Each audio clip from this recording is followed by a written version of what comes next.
Starting now, this is Real People. Real issues. Real news. Real people. I'm Stephanie Allensworth, and this is Real People. This is Real People. Hi, welcome to Real People. I'm Stephanie Allensworth. I'm very excited about our guest today. She is a psychic medium and author, and the happy medium, Jody Levon. Hi. Hi. Thanks so much for gracing our little studio here with your presence today. Thank you for inviting me. I'm really excited. Yeah, I love talking to you.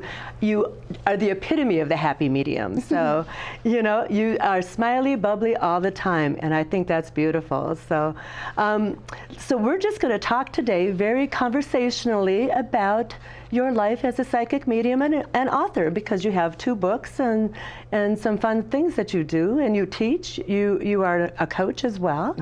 So, but let's go to the Wayback Machine and start from childhood, okay? So tell us a little bit about your childhood. Are you talking in utero, or are you talking? Well, I don't remember. If you remember that, let's go for it. So I grew up in a very conservative family. I'm Jewish. We were observant, relatively observant. And we have 4 kids. My family had 4 kids. I'm 3 of 4, and my dad worked. My mom stayed home, and she also did a lot of volunteer work, and it was a busy family. And I was a little bit of a firecracker. Because I was always feeling everything so big. Mediums feel things in bold. You know, it's this feeling, and it takes a long time to kind of get into that happy medium, if you will. So I was a busy kid, always climbing trees and playing with frogs and toads and talking to spirits. But I thought everybody did stuff like that. And I wasn't considering them ghosts. I was just thinking I was just talking to God, because I sometimes heard voices and got like nudges of things I should be doing, and I did them, and it was awesome.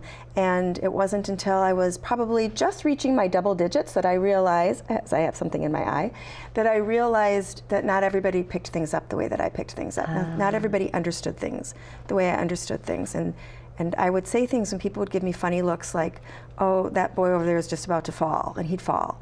Or have you met the new neighbor? He spits a lot, and then he starts to spit. And people would look at me like, what is that about? Yeah, like, how do you know that? Right. Or I would talk about friends, you know, relatives that were on the other side, in heaven, if you will, however you want to say it, have transitioned. Yeah. And I get weird looks again. And my parents did not talk about it and was not overly welcome conversation. Did they tell you not to? Essentially, one of our family friends, a boy that was just a few years older than me, died unfortunately of leukemia. And you know, all of our family, I have a huge family, went to, extended family also, went to the funeral. And that night, I think I must have been 13, 14, and I felt he was in the room, and I felt he was on the ceiling. And so I went downstairs and I said, Mom, Barry's in my room, he's on the ceiling. And she, may she rest in peace, said, no, he's not, go to bed. I'm on the phone. And you know, I think she was a little scared.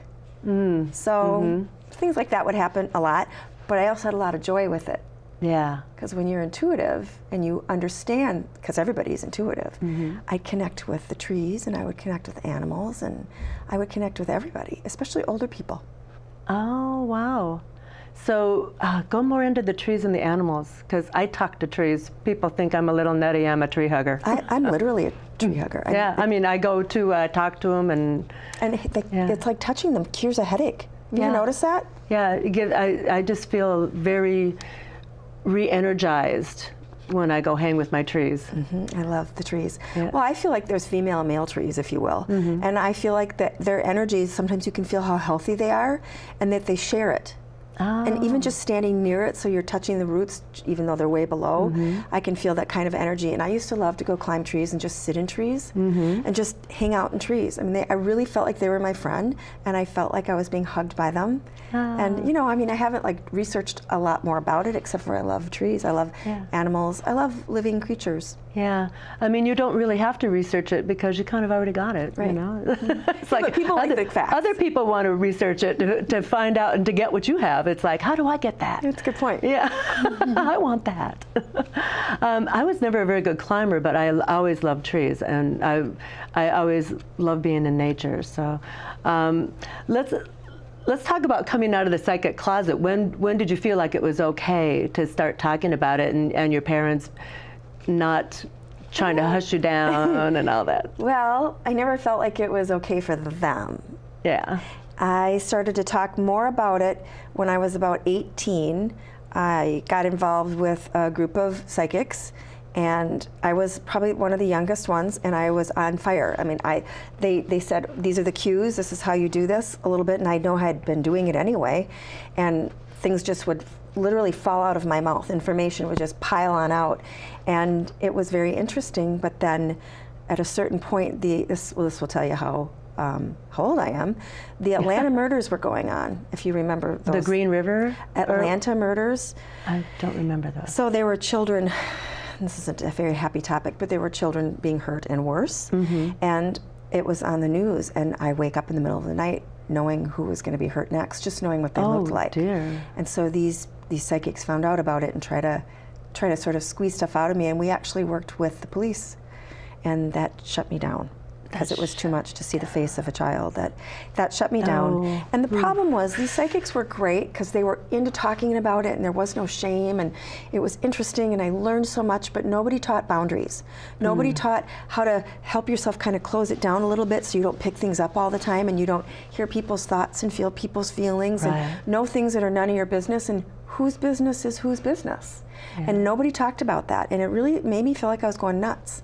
So I tried to like close it all off, and then decided I can't. There's no shut off. It's who I am. And I have said this for a long time. It was either I would have my intuition or my intuition would have me. Yeah. So I wasn't one of those, oh, I'm interested, I want to learn. I was, I better learn about this because it's taking over. So I did a lot of good boundary work, and I went to therapy. I went to therapy, and that really helped too, to teach me boundaries. And then I started feeling even more comfortable coming out of the psychic closet. And I've worked with individuals for many years, actually a lot of businesses, for many, many, many, many, many years. But it wasn't until all my kids were here and my husband was happy with what I was going to do. I mean, I think I would have done it even if he wasn't, but I probably wouldn't have married him if he wasn't happy about it. He encouraged me to really start doing the work more openly. And so I started saying, okay, I'm going to do that. And then I tried to get published in a magazine called The Rake, and I tried really, really hard. And I called them and said, how come you're not publishing my work? Because I'm a poet, and I just write about intuition. And they were so interested in what I did that they wrote an article about me. And then somebody from Llewellyn saw that and said, can you write? And I can. And I did, and I wrote my first in my series, The Happy Medium books, and then I came way out of the psychic closet. Which one's the first? This one. Yeah, just going to put Awakening to your put it up there for you to see. So this one is about awakening and what happens and how you know you're sensitive and how you know you're psychic, because everybody is, but what are the cues, and what about the people that they're a little bit afraid about it, and how natural it is, and how it's a gift from the universe, i.e. God. And what you do with it is your gift back, and it's wonderful. And I talk about how that happens, and I talk about boundaries and ethics and coming out of the psychic closet, and there's a lot of readings in there that I've done in the first book. I'll be buying that book. I have the other one. And that one is how you put it to use. A lot of great exercises to put it to use. I'm going to hold this one up too, so you can see it. So I hope my fingers aren't in the way. But we'll be giving you information on how to get those on screen too as we go. So, yeah.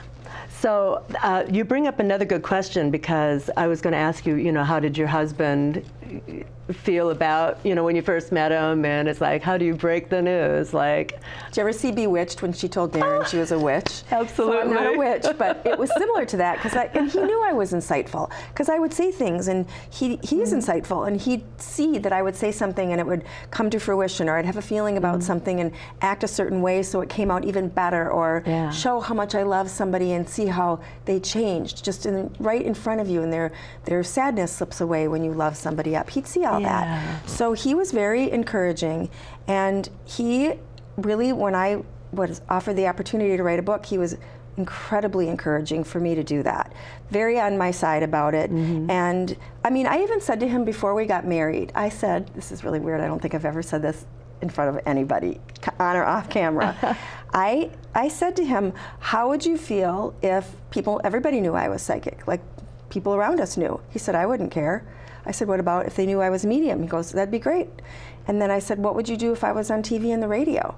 And he said, that'd be fun.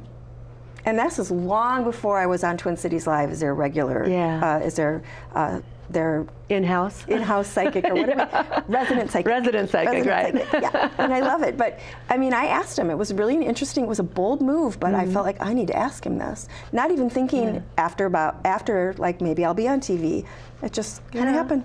Yeah, well, it was meant to be, right? That's what happens. Well, that's awesome. You know, you got to have like somebody in your corner, especially in this business. So he's definitely in my corner. He's a great guy. Yeah. So you did talk a little bit about the other side. You know, you said whatever you want to call it, heaven or God or all of that. Can we talk about the other side a little bit? Yeah. Yes, let's go there. Let's go to the other side. So it's so interesting because there's different names for the same thing. So what is that quote, a rose by any other name would smell as sweet? Exactly. So the other side would be considered heaven, in spirit. There's lots of different ways to say it. So when our body dies, we are released from it, and we all have this opportunity to go into the light. And you've heard about the light. I mean, everybody's heard about the light. Yeah. And when you go into the light, you're greeted actually as you're going by spirits that you know, by beings that you know. They're people. They know you know them, and you relatives love them, and you trust them. Loved ones. Yes. And so it's a wonderful, wonderful thing, and everybody gets to do it. There's some that stay here, and we can talk about that, but because they're afraid. But you go into the other side, and at that point, there's a lot of things that go on, but it's all good. So is it like the movie Ghost, where the light comes down and all the little stars come trickling, and you see the other side, and because that's going to the good place, but then there's the bad place. There's no bad place. Yeah, I know. There's a lot of different people that say there's a bad place and there's a good place, and then there's that place in the middle called purgatory. So if you get afraid and you don't go into the light, you're always offered other opportunities. From what I've been told by those in spirit, you're always offered other opportunities. And I've also done ghost investigations with Twin Cities Live, and I've talked to those people or those spirits who are stuck here. Yeah. Is that if you stay, you might say that resembles purgatory, because you don't get to eat, you don't get to feel the sunlight, nobody really sees you, and there's a loneliness about it. That's why you get a lot of cold chills when you're around spirits that are earthbound, that are stuck for some reason. Again, not totally stuck, because they can go into the light, and there's opportunities for that to happen. But when we get to the other side, we get to see this giant screen of our life. We get to watch the movie of our life, and it's amazing. And all these ways that we loved people up, and all these ways that we did such mitzvahs, such good deeds. They don't show you the bad stuff? Well, wait. Okay. You get to see that, and you get to experience the joy that you brought other people through their eyes, through their perspective. How lovely is that? That is fantastic. And then the other part of that is you also experience things that you've done to people that haven't been kind, either consciously or unconsciously, it doesn't matter, through that person's eyes. That pain through that person's experience, and not as a punishment, but as to make your soul understand it more. And so some people might think that's a punishment. It's a learning thing, and you do it when you're ready. You don't have to do it. You do it when you're ready. And as a spirit, you want to grow. Right. So that's lovely. And then they get to come down. Spirits reach us through love. That's the slide. It's like a slide that has all love. They slide down through love, they lower their vibration, and they let us know they're here. And you don't need a medium to tell you this, because people experience this when they lose people. And so you get to feel that person's love, and you get to know that they're all right. And mostly what they want to say is, I'm all right. Oh. And I don't care who gets my jewelry. Yeah. I'm all right. I don't care who gets my jewelry. I love that. And that's lovely. Yeah. And it's lovely when it's a parent, you lose a parent. It's so sad. But I work with a lot of people who've lost children. Yeah. And for those children to bring through information that nobody else could ever possibly have had, ever. Things about what they wore, what they like to eat, what they did with their first tooth, strange things they'll tell me. And it's comforting to the parent. That's beautiful. That's a beautiful gift that you can give to people, you know. And we should look at it like a gift. I mean, and I just want to bring this up. So obviously, you feel this is a gift from God, but there's many who would say they feel like it's a curse and they don't want this gift. They would rather have any other gift, please. So it's an ability. Yeah. It is. It's everything. Everything is a gift, but this is an ability as much or more, because it's a double-edged sword, and that's why people say that. You have to know what to do with it. And you can, I know mediums that aren't practicing, and they know how, through working with me, how to tune it down so they're not constantly approached by people in spirit, by spirits. And there are people that don't get that kind of help or don't get any of it, and they're bombarded.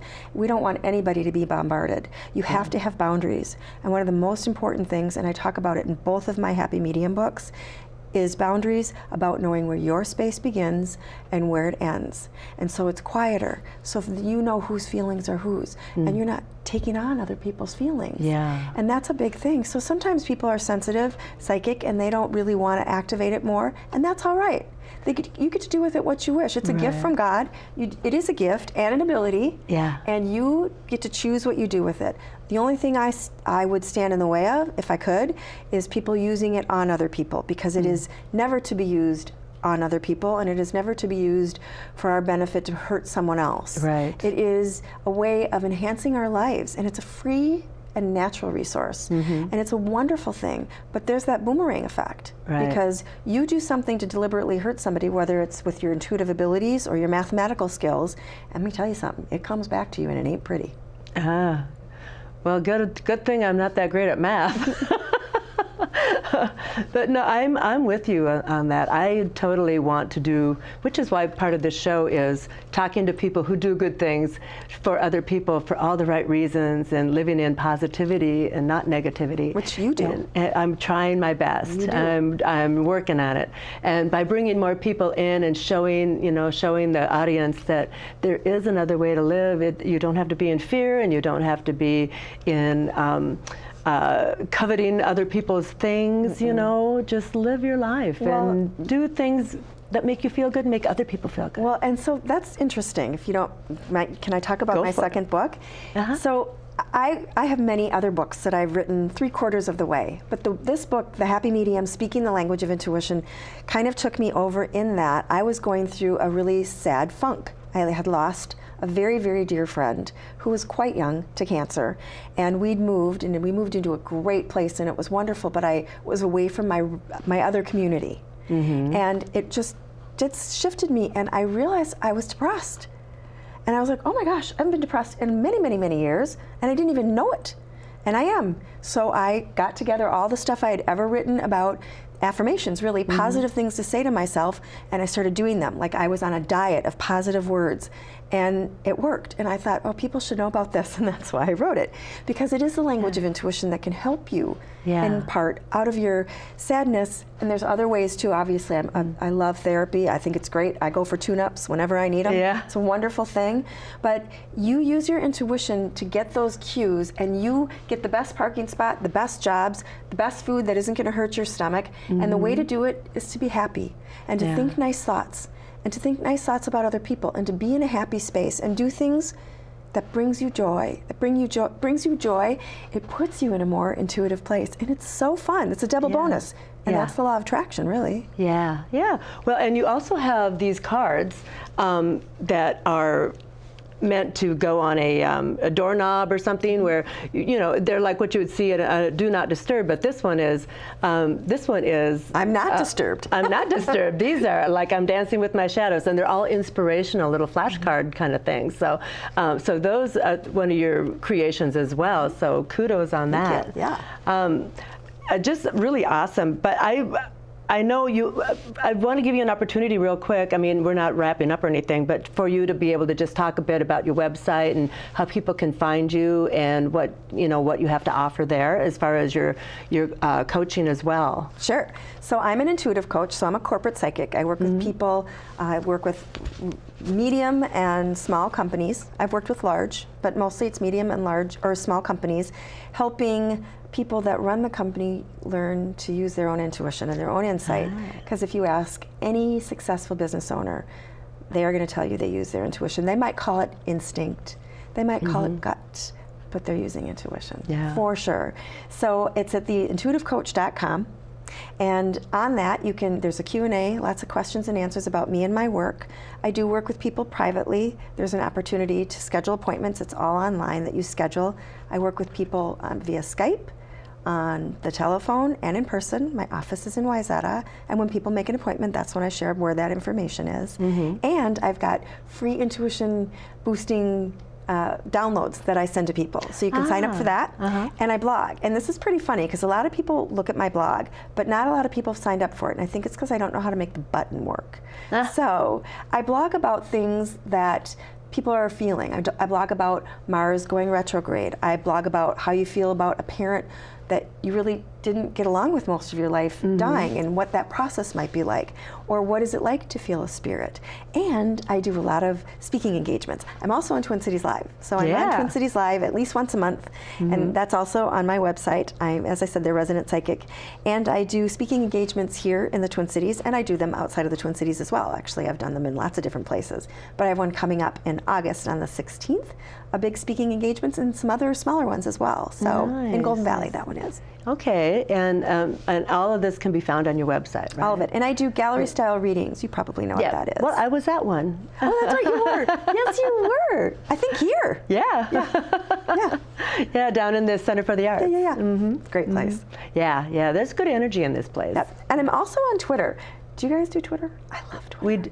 I do Twitter, but my Real People show doesn't do Twitter just yet, but we're getting Facebook there. Is awesome. Yeah. I love Facebook, and I've seen you do posting on Facebook, correct? Yeah, you're great at that. Yeah, I love Facebook. I think social media is like everything else. Take the good part of it and enjoy it and fly with it and make it a good thing. Yeah, I need to blog more, and I know for myself that's coming. I might have to hire a company to do it for me, do my blogs. No, you do them. That's what's fun about them. You get to see the personality. You've got a great personality. Blog yourself. Yeah, I'm trying. I'm actually a little bit shy on camera, but so for the whole FaceTime videos and stuff, I feel like I'm stumbling, and you know. Really? Yeah, I know. But I'm trying to get my feet a little wet in that department. So this is my understanding. Yeah.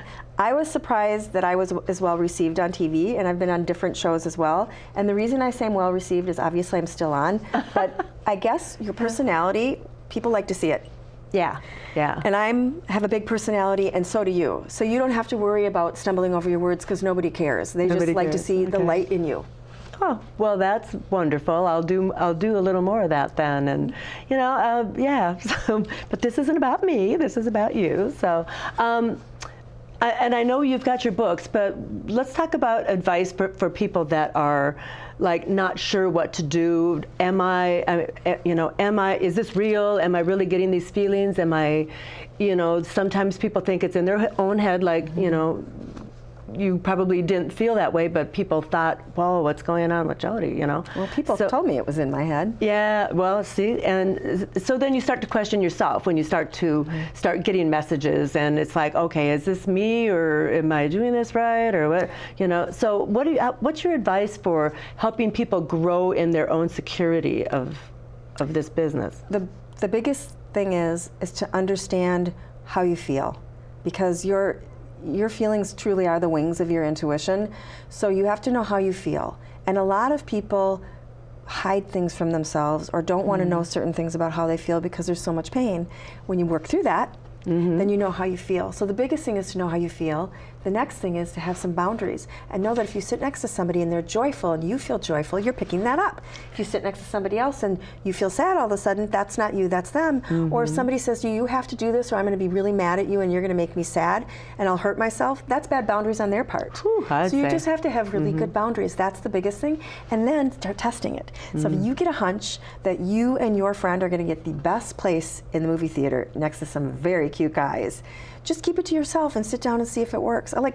Text yourself. And then after the movie, look at your text and see how accurate you were. And it's not really a test. It's just a way to build it up. Because the more you acknowledge your insights, the bigger they get. And the happier you are, the more joyful and honest you are with yourself, the more insights you get too. Oh, wow. Yeah, I test myself at elevator banks. It's like Awesome. I go in and I'm like, it's like immediately when I walk into a bank of elevators, I'm like, this one will go. And a lot of times they're bright, and sometimes I'm not. And that's all right. I just say, oh, I'm having an off day. Right, but you literally have to know how you feel. So this isn't just about, am I happy or sad? Like when you're standing in front of that elevator bank and you have a feeling it's gonna start at 6 and come down, this out of 12 elevators, this is the one that's gonna come, concentrate on how you feel inside when you're feeling that. And then let's say that happens and you try it again and you get that same feeling. That's your intuitive yes. So you pay attention to that, and that helps you grow your intuition. It tends to be kind of a bubbly feeling and a knowing When you feeling. get the yes, and then in a your no, solar plexus. and the no is more of a drop. But you have to know Okay. how that feels to you personally. Yeah, and it's not just something you ate. No, Yeah. no. You know, I'm just having fun with it. No, but people actually, people do, they suspect that all these little things don't mean anything. So let's just say you're feeling like somebody that you love that crossed over years ago you're thinking of this guy, and he's used to smoke, and he smoked a certain kind of cigarette, and it was clove. And you keep smelling clove, and you keep thinking about his sense of humor and how well you got along with him, how well your husband got along with him, and lo and behold, what you find out is the anniversary of his death. And it is right. him. Yeah. And so isn't that joyful to think, oh my gosh, she came to say hi. Yeah. That's a wonderful thing. You see, Yeah. that's wonderful. That's a gift. That's nothing negative. Yeah, yeah, I love it when they come by to say hi. I have quite a few that talk to me, and I talk back to them, even out loud sometimes. Sometimes my husband will be like, what? What, are you talking to me over there? They It's can like, hear "No." you, even if you don't talk out loud. They can hear you. You can have a full-blown conversation with them, and they'll flash pictures in your head, and you probably have seen that. Yeah. I have like the knowing thing. I just kind of know things before. Wonderful. Which is a slow knowing, like you just know. Yeah.